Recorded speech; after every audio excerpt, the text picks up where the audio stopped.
Welcome to the Sit Down With Sibs.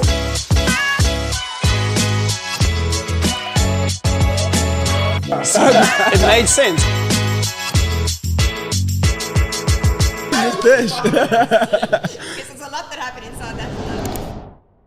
Hello and welcome to another episode of the Sit Down With Sibs, where each week I have the pleasure of sitting down with some of South Africa's most well-known and recognizable faces. This week, we've actually gone international, and we're sitting down with frontman of Canadian band Neon Dreams, Frank. Frank, how you doing, dude? Hey, what's up, man? How's South Africa been? It's been incredible. Like the whole experience here. It's I didn't know what to expect at all, and it just went past my expectations. When did you arrive? We flew in like at the end of March. Okay, so you've been here quite a while, so you've pretty much acclimatized. Yeah, no, I feel like I'm South African now. Yeah, but I want to actually, I'm going to talk a bit later on about sort of the journey of how you came to South Africa and also how you sort of became big in SA. Yeah. As if like you're big in Japan sort of thing, now you're big in SA. But I want to talk a bit about you. So where you're from and sort of your upbringing and that sort of thing. Upbringing? I'm from Canada. I was born in Toronto, and then I moved to a place called Halifax, Nova Scotia, and that's where Neon Dreams was I guess created.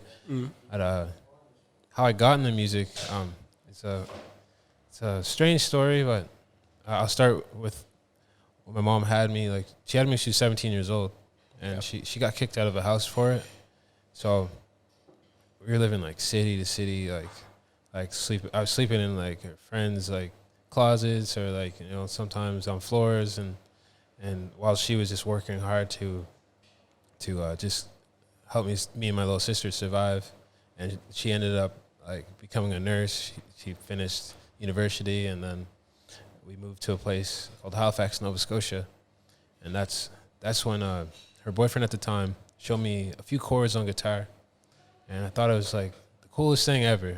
I didn't know I wasn't really like happy until that moment, and I was just like, I had a strange thought. I was like, I'm gonna follow this feeling. I like this. Like whatever makes me feel like that, I'm gonna follow it. Right now it's music. So I went home and I grabbed 3 pieces of paper. I taped them together, and I drew a fretboard on to look like a guitar, and then I practice where to put my fingers, and my mom thought it was crazy. She's like, "What are you doing?" And then I saved up enough money for about a year, and I bought my first guitar. How old are you when this is happening?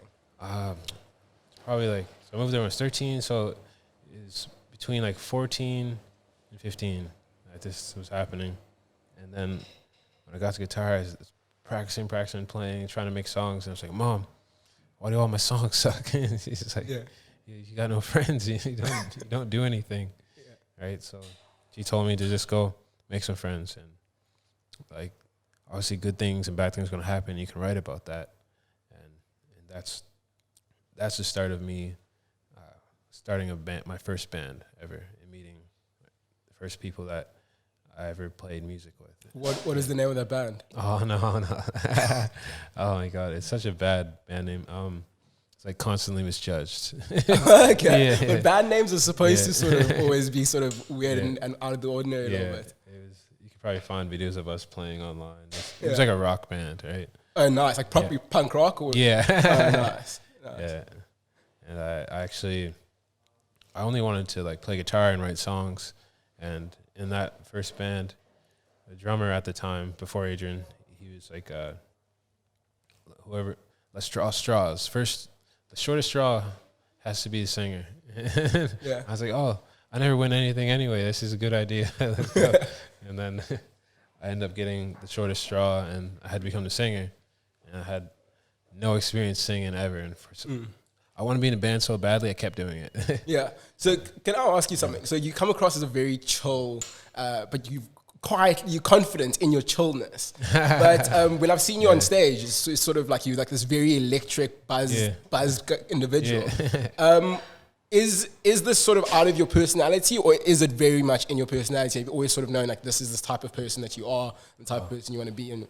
I guess there's 2 sides of me. Like, yeah, I guess I grew up in like a hostile environment, and I'm sure a lot of people around the world have, and they probably understand like I was always like in survival mode, so like the best way for me to survive in my environment was to just be calm and understand, like read the room, and like just like I like being to myself, because then if I don't say nothing, then nothing's gonna really happen. Like that was my childhood, and then and there's the side of me growing up with my mom, and we always dancing and like rocking out, and I used that moment of my life and put it on stage.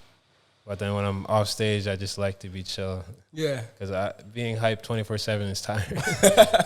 Yeah, no, I get you. I'm definitely that sort of type of person. I'm always quite sort of high energy, but then when I'm in the home, I just want to like chill out and be quiet. But so when you and Adrian started the band, it was 4 of you, right? Yeah. And it started in high school. Mm-hmm. Okay. How did that start out? How did that process sort of start out? So when there was 4 of us, so the first person I approached was a guitar player. So he's actually our manager now. Like, so all of us, like my whole team, are all childhood friends. Oh, cool. So when I met Matt's our manager now. I went up to him. I was like, "Do you want to be in a band with me?" And he's like, "No." And he's like, "Well, you want to learn some covers because we always skip class and play covers together in the music room." Yeah. And then I asked him to be in the band. He's like, "Nah." And then I was like, "Okay, whatever." And then I kept practicing and playing and making songs. And then I asked him again. He's like, "You sure, bro? This is like I want to do this for real." And he's just like, "Yeah, I'll come to a practice or something." And then he came along, and we had a drummer at the time, and we had our first big show, and like this is a big deal for us because we worked hard enough to get a good opening spot for a band that was famous in Canada, and the drummer at the time was just like, well, he didn't really say anything. He kind of just left. He quit the band, and we were like, we have 2 days. This guy's not answering, so we need to go find a new guy. And a buddy of ours reached out, and he's like, well, there's this kid in 2 towns over. He plays covers on YouTube, and he's just really good at drumming. He's not in a band or anything. So I saw the YouTube link. It was Adrian playing Flow Riders Low, you know that song? Yeah. Should I get them apples? That song is a big club anthem. Yeah, I have to give you the video. It's funny. He's like he had a growth spurt late in life, so he's just really tiny and skinny. He has like little long hair and a hat on sideways.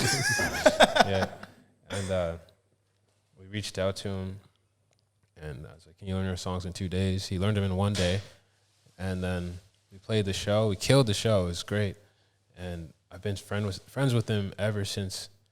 And then further into our career, we started getting more electronic, and that's when we met Corey. Corey's our producer now, but he used to be on the road a lot. So there's 4 of us. Corey would bring like electronic elements to the stage, and he would DJ and hype. I was like never a front man too. I was like everybody else. I just sang and got off stage, and so as we transitioned from like rock into electronic, the band that we had at that time broke up, and then we all started just producing EDM, and that's when Neon Dreams sort of started forming, because we didn't know what we're doing before then, but this moment, it was like a very, very special moment in Neon Dreams history, because what happened when we started like producing and DJing and stuff, like we weren't a band or anything yet. We're just like our own entities. And we had a friend come to us. He was like, I have this show right now, and the band dropped off. I need you guys to do me a huge favor because I could lose my job. Yeah. And he's our best friend. And we're like, what do you need, man? He's like, can you guys just take the music you're making and come play it on the stage? And like, it'll be 45 minutes, 30 minutes, like whatever, do that. And you'll be doing me a huge favor. So we're like, okay, let's try this out. Like, Matt, you can play guitar over this. Like on all the tracks we're producing, I was singing on them. So it was cool. So we already had like the vocals and the music. We just needed to have a band. So Adrian, you play drums. Corey, you DJ, and I'll sing. And we went to go play that show. And it was the first time in all our history of making music, people like were like, what the heck was that? Like, that is the craziest thing I've ever seen in my life. Yeah. And like, no one's ever seen a band play EDM. Like, it was just very foreign. Like, and it's still not that big to this day. What instruments do you use when you sort of doing that? We're doing that. I was just singing and hyping. That's it. Now it's like it evolved into like a whole different thing. Because like Chainsmokers sort of do very EDM performing. Yeah. It was like people compared us to them a lot. Like did they? EDM, okay. yeah. But we actually played a show with them. Oh, nice. It was crazy. It was like 10,000 people.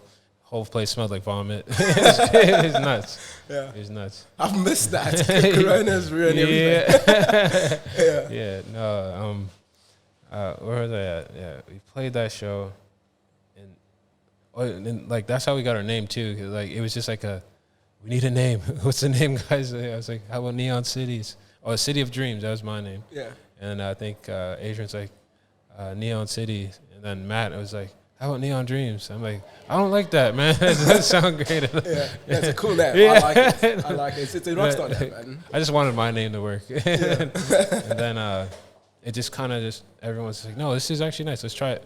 And it kind of stuck. It stuck with us. And then the name means so much more now than ever.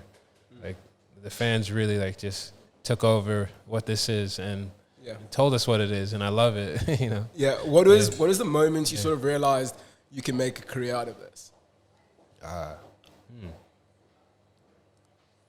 had this, there's this like, I had this mentor. It was like a friend of ours. And he kind of was just like, we were just complaining about our jobs and how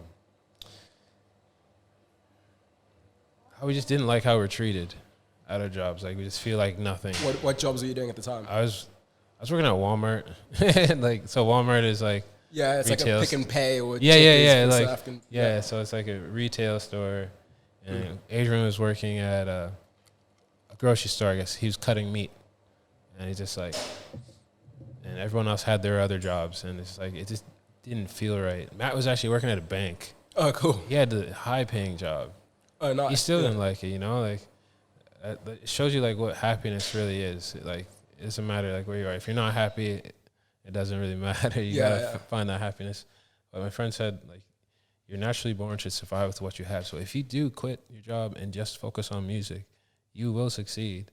I don't know how long it's going to take, but you will find a way how to do it. And because your survival instincts will kick in. Yeah. I was like, we're all just like, it was really quiet after he kind of said that. Yeah. Like, it's deep. Very deep. And then the next day, is like, Corey's like, yo, I quit my job. And I'm like, serious? He's like, yeah, you should do it. It feels good. And then we all just quit our jobs and just figured out how to survive off of music.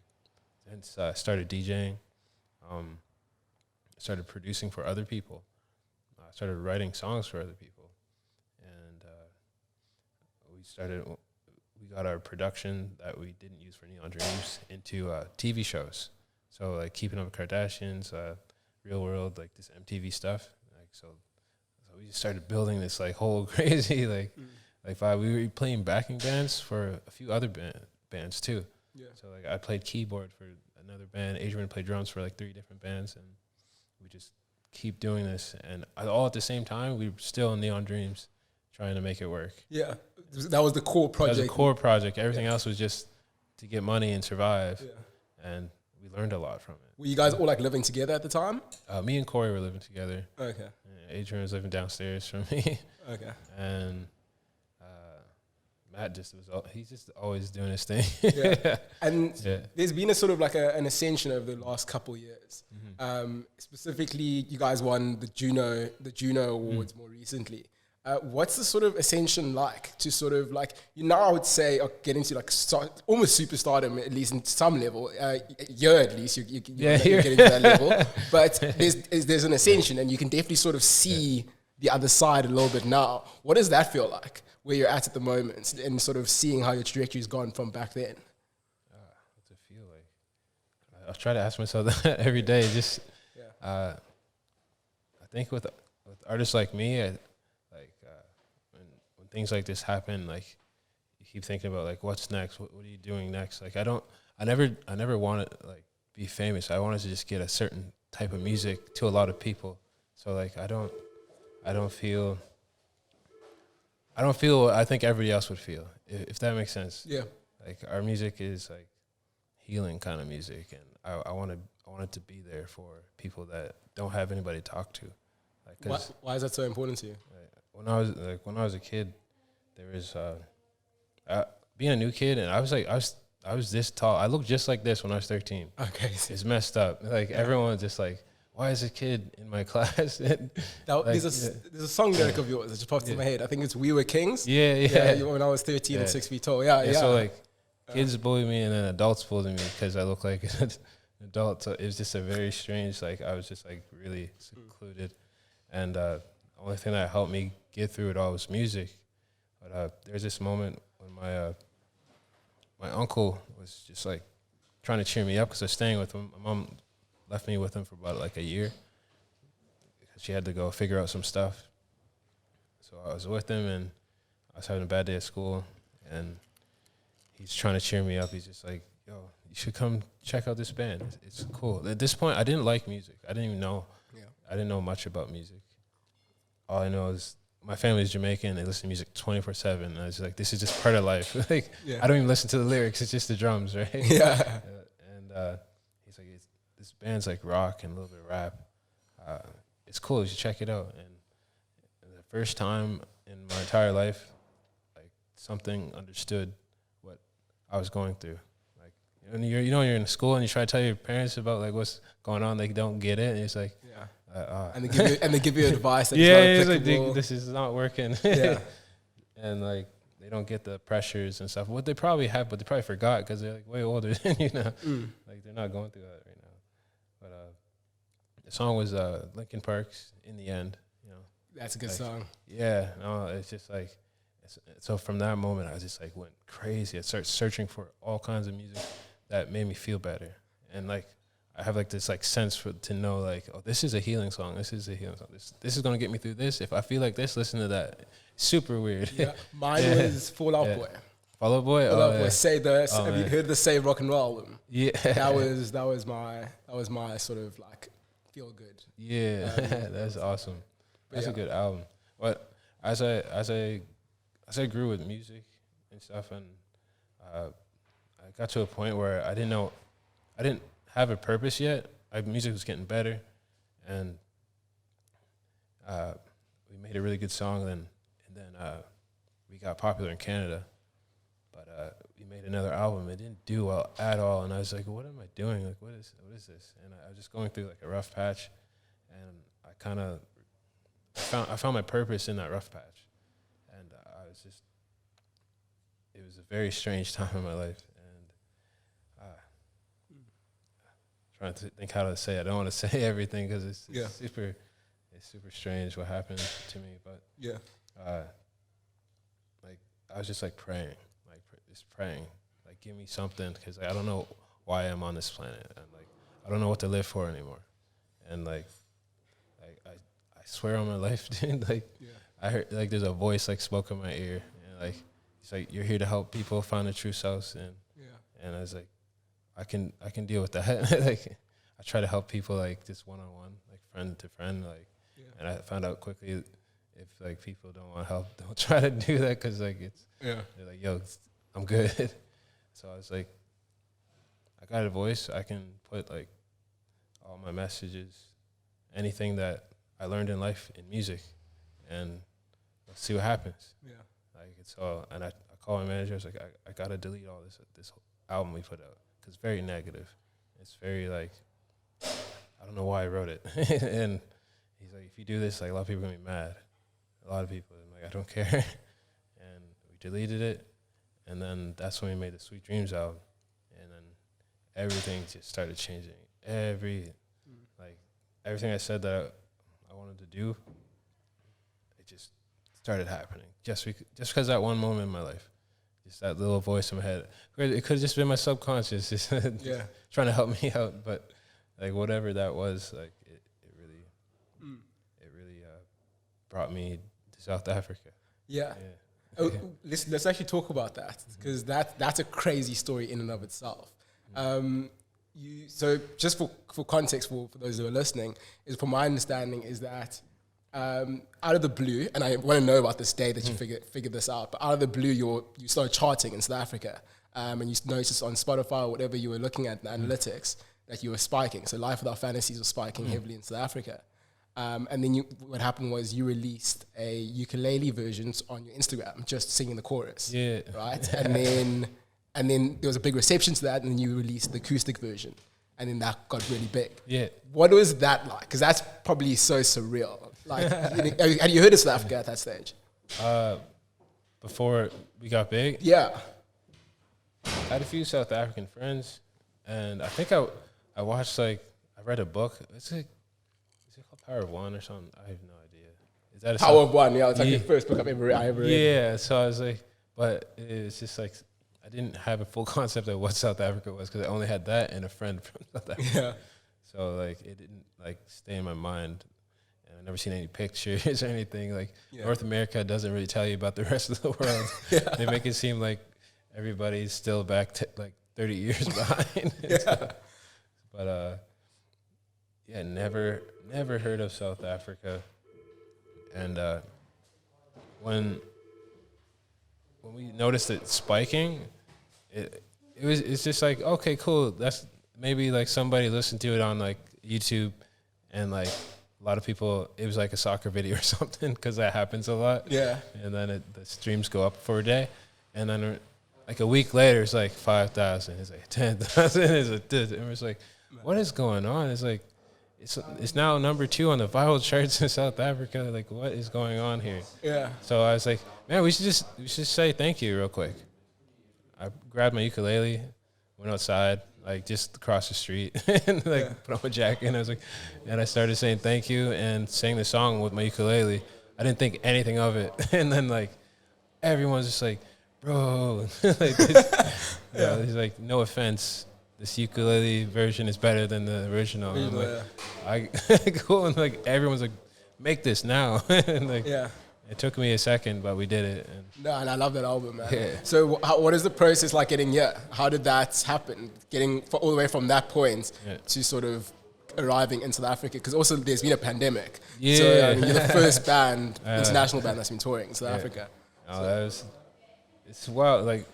I think our parents didn't want us to go out. Everyone's always scared and stuff, but I live my life being scared, so I'm not that scared of many things. Scared of what? Of getting sick or crime or anything like that. There's a lot more to worry about in life, but I had to come here because I live by this quote. It's go as far as you can see, and then you'll see further. It's being at home, during the pandemic and all that, I had no idea if I was going to keep doing music. It just seemed like the music industry was just going to just disappear because how wild things are. And then all this started happening, and it's it has to be for a reason. So I must go here if we are changing people's lives here at a rapid rate, and it's growing like crazy. What's going to make them happier? Yeah. Me staying home or me being in South Africa? And I was fuck it. Let's go. And we waited for the right moment till when everything was calmed down and you guys opened back up. And we're just as soon as that happens, we're going to announce the tour, see what happens. And then we announced the tour, sold out 5 minutes. Yeah. I couldn't get tickets. I wanted to go to the performance at the Barnyard Theatre with my girlfriend. I couldn't get tickets. It was a big bummer. But I want to talk about your time in South Africa. What have you been getting up to, and what have you been doing? How do you find South Africa as well? Fine. Man. Y'all are some of the nicest people I've ever met in my life. That's cool. It's crazy. I haven't been anywhere where people just invite me to their family's house. Just or bride. Yeah, just let's go have a bride at my family's house. Yeah. I'll introduce you to my mom and dad and sister and cousins. And okay. Yeah. At first it was should we do this? Go on fan adventures and stuff. But I remember being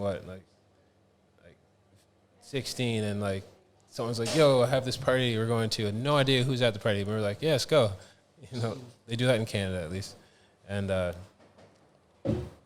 was like, let's just see what happens, because like all these guys seem incredibly nice. Like it doesn't seem weird at all. So let's go on these adventures. And we went like, there's this guy that took us.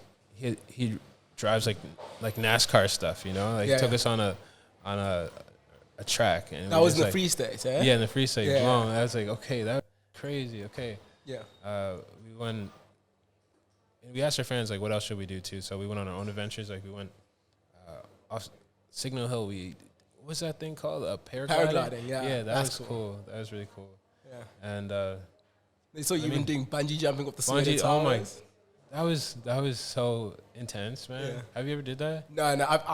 I've for lack of a better word, I've pussied out of skydiving 3 times, twice in the air. Once I refused to get off the ground, and the other time I refused to jump off blow crowns, which is the highest bungee jump. I can't do it, dude. Man. Yeah, I'm too scared of heights. I was at the edge. You're like, I wanted to go back down. I was like, yo, let me go back down, please. He's like, it's going to be a very long time to get back down. Like, you should just go, because then you'll go down quicker. Yeah. I was like, no. He's like, you have to go now because the circulation in your legs is going to cut off. I was like, what are you talking about? And they got to the edge, and I was like, I can't do this. I'm like, don't push me. He's like, 1, 2, 3. Sorry. Yeah. He pushed me right up. But but after the jump, it felt like so good. You felt probably so alive, man. Amazing, man. Like, it's just like, but then I cried though. From happiness or from just? I have no idea. I just started crying. It's like, this is weird. And I'm shaking. Yeah. And then I saw that you took a bike ride through Soweto, and I want to take a conversation a little bit more. I want to orientate it to you a little bit. What is it like going through Soweto? Were there any sort of parallels that you drew with your own, growing up? Did you meet any interesting people whilst you sort of got into the township? Because obviously it's a big juxtaposition between the 2 lives in South Africa. Yeah, I'm sure you've seen it. What's that like from the outside? Or from the outside looking in? The outside, I see the world a little different. Like everywhere I go, there's these 2 sides, you know. Cause I grew up in both. I guess like I said, I'm all kicked out. So imagine 17-year-old having a kid and living it wasn't a pleasant. I didn't know it wasn't pleasant until I got older. But, people always say that. Yeah. People always say you never know you're poor unless. Later on, you never know that circumstances were tough until much later on. Yeah, you don't know at all. Yeah. And there's this point where my mom and grandma saved up enough money to put me in a private school. And that was the first time I was ever around anybody with money. It tripped me out. And it gave me peace, too, because I got to see that, being a kid with no money and always saying all these people with money, they have it better. They shouldn't complain about anything. But being around those kids, rich kids, they have different problems. And I was like, man, everybody's just going through shit, And yeah, absolutely, yeah. It's just so coming into different countries, seeing how things work. It happens everywhere, And I can't talk about all that stuff 'cause it's politics, but yeah. Being in Soweto, I saw parallels to my life. Only just things that were different. It's just how it looks, But being there, I felt more comfortable in Soweto than I feel comfortable in Cape Town, because I grew up in just in not the same environment as people in Cape Town would have, or at least in this area we are in. But I felt happy because I was walking around seeing kids playing with just a paper ball for soccer and stuff. I'm me and my cousins, we just pick up random things and play with it and wouldn't think anything of it. I used to do the same thing. Yeah, just good times. And then you see the elders that look after everybody. It's I had a few neighbors and stuff like that. They're always looking out, always kind and happy.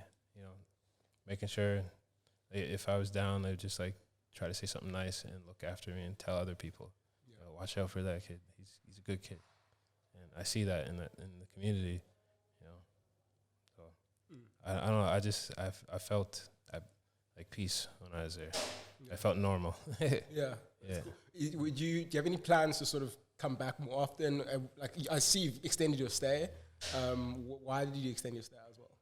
Oh man, we were just like, we can go back home or we can stay for another month. Let's stay for another month and just explore a bit more, but mainly to make music, because making music in different country, like here has like this heartbeat that I don't think a lot of people know about. Like it's a different heartbeat from the rest of the world, and I want to like channel that frequency while making music. Are you gonna be collaborating with South African artists? Yeah, there's this guy named Tandanzo. I don't know if you know him. He's really good. We just collaborated with him. We were working with like an Afrikaans artist just to see what the vibe was. Yeah. And mainly, in the next few days, I'm going to like a healing retreat and stuff, and then I'm just gonna start writing after. That's awesome. Yeah. Are you doing the one those like 10-day silence retreat? It's something like that. It's like it's a chill vibe. It's only like I think 3 days, but. Okay, cool. Yeah. But this isn't a foreign concept. The idea of a collaborative like South African album. Have you heard of Mumford & Sons? Yeah. Mumford & Sons did an EP called Johannesburg. No way, I didn't know you that. should listen to it. It's really beautiful. And actually also Ed Sheeran also did something very similar with BBI, so that's what it is. But when he was in Ghana, but it's like a fusion of sort of like the Afro beats and that sort of tune. It makes for really beautiful music, and I think for South Africans a lot, you resonate with that quite like deeply. And I would definitely like encourage you like listen to Mumford & Sons album, because I'd love to see what sort of work you could do with some African artists, because that'd be really dope and really beautiful. Yeah. So I wanna like sort of find out a little bit just more about you personally in terms of like what music to listen to. Like what's on your playlist? Oh, what's on my playlist? It's so random. Yeah. I'm trying to think. I just like I said earlier, like I was searching for so many different things that like are healing, and like there's like instrumental music, like classical music, like swing music. Like I love like Motown, but like Coldplay. Yeah, I love Coldplay. Coldplay. They were one of the first artists I saw live. Oh, they're good, right? Yeah, I saw the Head Full of Dreams album in Zurich. Yeah. I think it was actually the best concert I've ever been to. Yeah, man. So colorful, Yeah, it was awesome. Yeah. That was my first big concert. It was them. It was them, yeah, because did you also have the band? Yeah. Yeah, it was cool. Yeah, it's really nice. Yeah. Obviously Linkin Park, like they're tattooed right on my arm. That was my first tattoo ever, was this band. You see it. Oh, that's so cool. Yeah. It's just the band logo and No, it's just like LP. It's really, Do you mind talking about your tattoos actually? When When was your first tattoo? When was it? Oh man, it was like right after high school. Okay. In the basement of my friend's house. Oh really? Was it like a needle or poke? Or? It was still a needle. It's my friend was learning. He's like, yeah, you can try it out on me. And it's like, I was like, this is so painful. No experience whatsoever. Hectic. And is it all like meaningful? All your tattoos sort of got meaning? I guess like the hearts on my hand. I like it a lot. I like having reminders. I'm going to do more soon. I just haven't had the chance. Have you got any South African? I want to. tattoos? Yeah, I want to. Yeah. Well, what are you thinking of? I don't know if it's cheesy to get the Africa like outline. No, that's really cool. That's cool. Okay, I want to get that, and then maybe a South African saying. That's cool. I don't know. That's cool. Yeah. I wish I could give you a South African saying off the top of my head, but so many. Yeah. Have you noticed our language is very different? It's funny. It's very funny. When I got here, you guys were speaking English to me, and I was like, this is really fast, and I don't know what's going on right now. Yeah. But I mumble a lot, so I get it. What words have you picked up? I know that you guys say laka a lot. Was it awe? Yeah. People they'll shoo a lot. I'm like, what do you? Like, I'm like, what? Go? Like the shoo means like yeah. And then go to a party. It's called a Joel. And then so a few friends were trying to teach me Afrikaans. That's about it. Nice. But I see you experienced load shedding. Oh yeah. The other day. Yeah. So for those who don't know, load shedding is like we have it in South Africa where to sort of curb the pressure that Eskom, which is our national electricity provider, has. They sort of cut off power in certain areas so that it can sort of survive, I guess. Yeah. But yeah, that was it must be an interesting experience for you guys. What happened though? There was something that was happening whilst you were there. Was a monkey, or that was previously? Yeah. We were in Durban. There's a monkey in. Okay, there was a monkey that came into the house. Like a squad of monkeys came in and like hectic. Like 20 of them guys just tore up our kitchen and ate all my bananas I just bought. Took my loaf of bread. Started eating it, stared me in the eye, and then kept eating it. It's funny. Sorry. Yeah. Thank you. I forgot even. Would you like anything? I forgot I even had the glass. So what sort of South African artists have you met up with at the moment? I see you've done a collaboration with Max Harrell. Yeah, he's cool. Cool guy. Yeah, I'm hopefully going to have him on in a couple of weeks. We connected last year, but we actually haven't chatted about. Yeah, let him resetting hit him up again. He'd definitely be down. He's such a good person. Yeah, like he's really good at producing. Yeah, it's a good tune. It's a good tune. Like he sent the remix. I was like, who is this guy? He's just like he kind of just made it really quickly. He was just like, yo, I should do a remix. And I'm like, yeah, cool.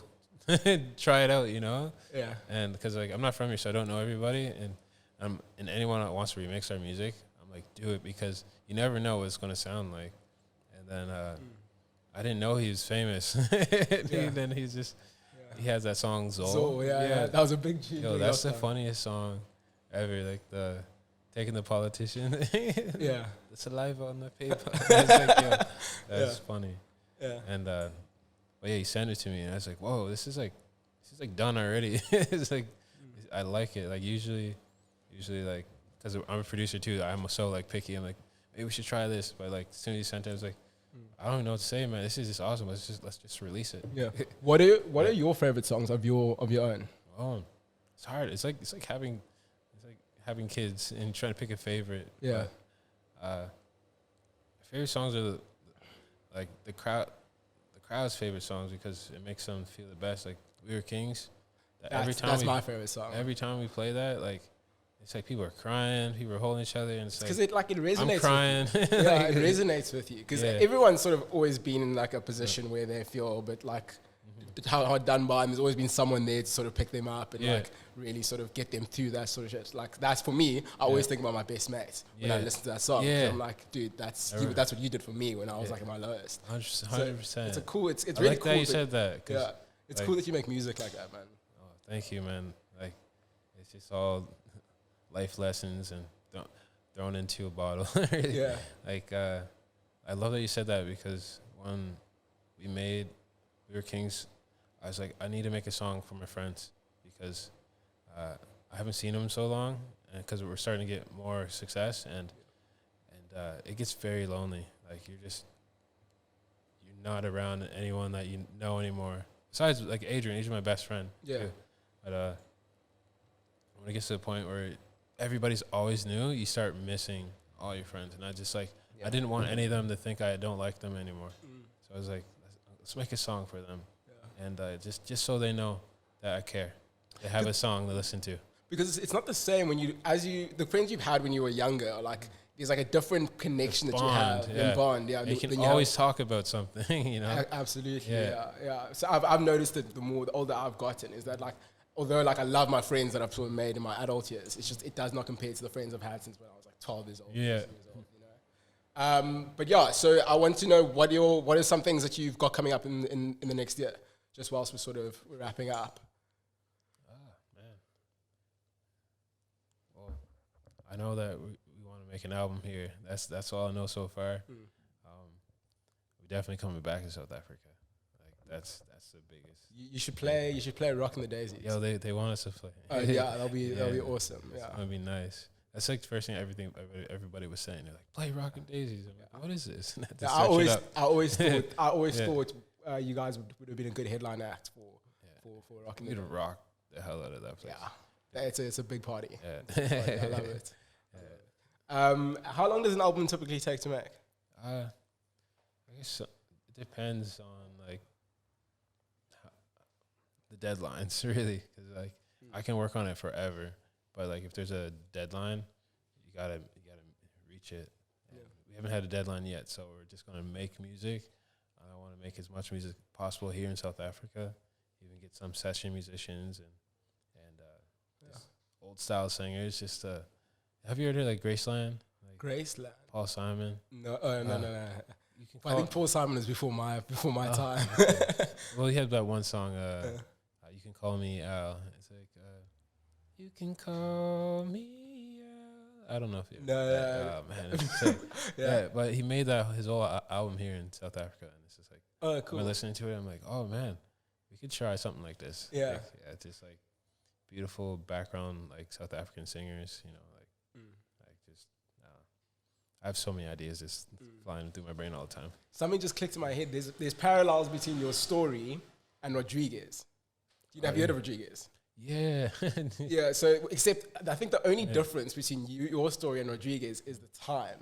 So Rodriguez's story was he was big in South Africa, but he had no idea that he was big.